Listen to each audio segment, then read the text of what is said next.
કર્મીઓ પર હુમલા મામલે ચૈતર વસાવાની અટકાયત કરાઈ। ચૈતર વસાવાને રાજપીપળા એલસીબી કચેરી લઈ જવામાં આવ્યા। એલસીબી કચેરીમાં ચૈતર વસાવાની પૂછપરછ ચાલી રહી છે। ધરપકડ માટે વિધાનસભા અધ્યક્ષની મંજૂરી લેવા પોલીસ ગાંધીનગર રવાના થઈ। વિધાનસભા અધ્યક્ષને લેખિતમાં જાણ કર્યા બાદ પોલીસ કાર્યવાહી કરશે। વિગતો મેળવીશું સંવાદદાતા પ્રવીણ પાસેથી। પ્રવીણ, વનકર્મી પર હુમલા મામલે ચૈતર વસાવાની અટકાયત કરી લેવાઈ છે, શું વિગતો હાલમાં?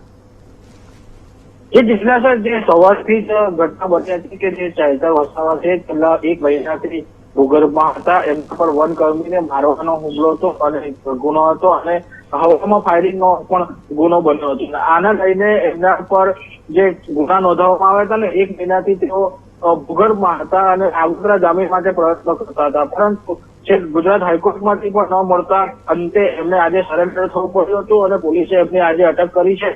તો આજે અટક મોટી સંખ્યામાં ઠેકેદારો એમના હાજર હતા અને ઘર્ષાઘર્ષી વચ્ચે આજે એમને પોલીસ અટક કરી બતાવી છે અને કરીને એમને રાજપીપળા માટે પૂછપરછ માટે તપાસ માટે લઈ ગયા છે।